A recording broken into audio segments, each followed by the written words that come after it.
days. My parents are both successful lawyers who graduated at the top of every class ever. University, school, and probably preschool. Education was everything to them. It was so important that they had me registered in a really fancy school before I was even born, because it had a long waiting list. Before I started, my parents wanted to make sure I knew all the basics. A is for astronaut and Butterbug! Look, Mommy! I made a butterbug! That's a butterfly with a B. Why is it so hard for you, Nicole? From the moment I joined kindergarten, I hated school. I couldn't sit still and focus on the lessons like the other kids, and it was so dumb that we couldn't talk to each other in class. Even when I silently sent paper airplanes to my friends, it made the teachers mad. They started making me sit outside the class often, and I loved it because I would draw in peace. It was the only thing I wanted to do. Once in 4th grade, my math teacher, Mrs. Mueller, was going on and on about frickin' fractions, and I started doodling. I drew her in my notebook with a horse's head on top of her body. It was so funny, I giggled. And the next second, she was glaring down at me. "Are you drawing in my class, Nicole? What's this? A horse's head on a woman's body? That's so stupid." I think it's you. He was Dad's best friend's son, and I had no idea he was at the same school. I joined him at his table and asked him about the purple-haired girl. "Ella? She is trouble. Apparently, she's been to juvie twice. I don't even know why she comes to school. She's never been to class. Such a weirdo. Just stay away from her." Darren and I were in different classes, but we started hanging out whenever we could, and I was really glad to have a friend here. A few days later, I was sitting out on the bleachers and drawing when suddenly I heard Ella screaming in a megaphone at the football team. "You guys suck. My grandma can play better than you, and she's dead. Why don't you let me play with you, huh?" Oh, do I scare you, you little scaredy cats? Afraid to get beaten by a girl? "Shut up, Ella. Unless you want to be a cheerleader, just buzz off." All the boys laughed and went back to practice. Suddenly, Ella dashed onto the field, grabbed the ball, and ran away. The whole team started shouting and running after her. One boy caught up to her and pushed her to the ground, and I jumped up as the two struggled over the ball. "Hey, knock it off! Don't hurt her!" I pulled the boy away and helped her up, and she instantly kicked him in the knees. He was about to attack her when the coach arrived on the scene and the boys left grumbling. I could have handled that myself. "Oh, I'm sure you're a superhero who could have fought 10 boys alone. Or were your each day with her was an adventure. She showed me the best viewpoint of the city, and we went swimming in a gorgeous lake. We also had some of the fanciest free food in town because Ella was friends with the chef. One afternoon, Ella took me to some house and told me to hide in the bushes. Then she took off her backpack, which was full of rocks, and started hurling them at the windows. Oh my God, what are you doing? That's my last foster mom's house, and she's horrible. You gonna help me or not? Without another thought, I started picking up rocks and throwing them too. Just then, someone spotted us and started yelling. I grabbed Nicole's arm. Time to run! We ran like crazy till we left the house far behind, and we collapsed on the ground laughing. We lay on the grass for hours, and Ella told me about all the foster homes she'd been in. My current foster parents aren't great either.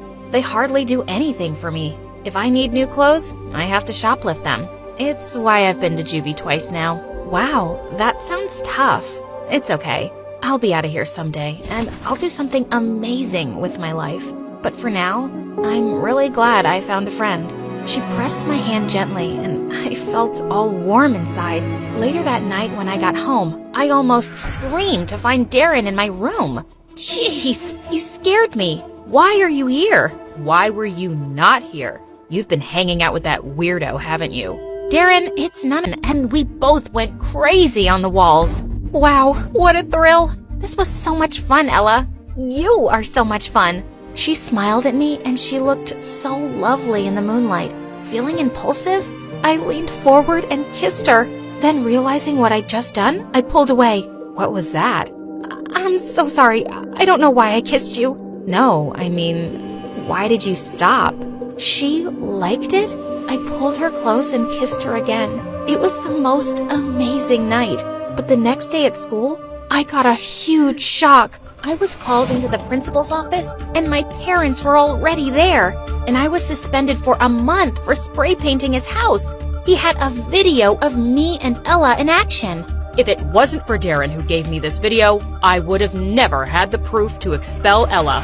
Darren had followed us? Wait, Ella is expelled? Yeah, she's been a problem since forever. You're lucky you're only suspended. I'm going easy on you because I know she's such a bad influence. I got such a scolding from my parents, but all I could think about was Ella. Just when I was thinking of sneaking out to see her, I heard a tap on my window and Ella jumped in. Gosh, I'm so sorry you got expelled. Never mind that. Listen, my foster parents are kicking me out, and I'm gonna be sent to some other home far away. Ella, you can stay with me. No, I can't. Next day, Darren, what are you doing here, jerk? I thought you might not have heard the news yet. Ella got arrested. What? Why? Apparently, someone reported her missing to the police, and when they found her, she had a bunch of stolen money and clothes in her bag.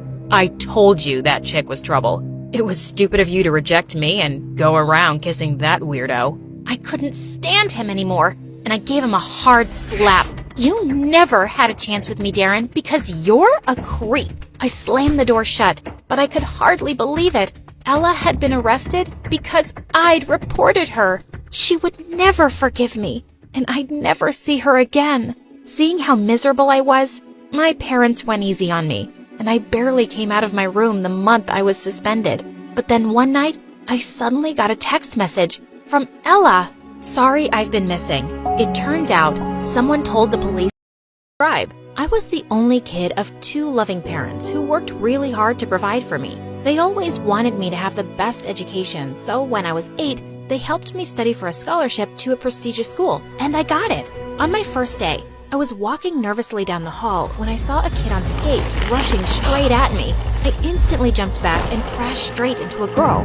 To my horror, I realized I'd knocked her science project out of her hands. Oh my god, I'm so sorry. No, it's not your fault. That idiot is always skating in the hallways. I'll try to glue this back together. Please, let me help you fix it. I once made a volcano project too.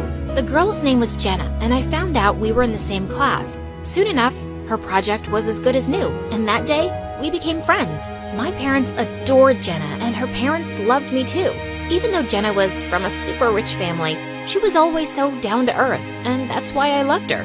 One time in 9th grade, Jenna was going on a holiday with her parents, and she had the most amazing surprise for me. She was taking me with her to Paris.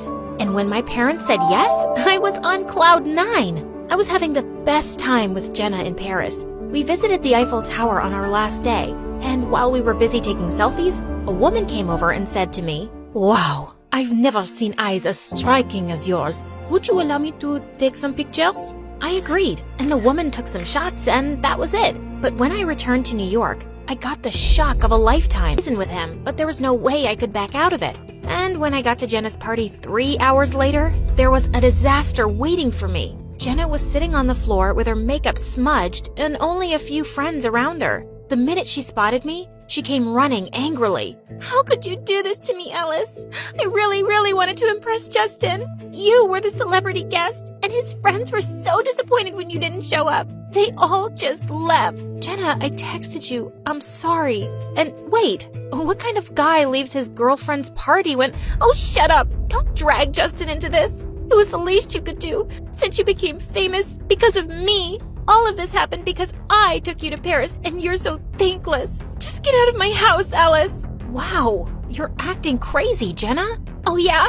Justin was right about you. You really do think you're some big shot celebrity who's too good for us. Well, I'm too good for you." And with that, Jenna took off a friendship bracelet I'd given her years ago and threw it at my forehead. That made me so mad. I grabbed a chunk of cake and rubbed it in her face. "Happy birthday, Jenna." I left her party immediately, but when I got home, I felt miserable. Jenna and I had never fought before, and even though she'd been a jerk, she was still my friend. I texted her an apology, but she never replied, so I thought I'd talk to her at school the next day. But things had changed drastically. Every day in class, Jenna and I used to sit together. Hand, I ran like anything. We only stopped once we got to the school hallway where we knew Justin wouldn't try to hurt Nico. Wow, you made that hulk of a guy land on his butt. Thanks so much, Alice. Just watch out for that guy. He can be a real psycho sometimes. Yep, I couldn't agree more. Nico was a sweet guy.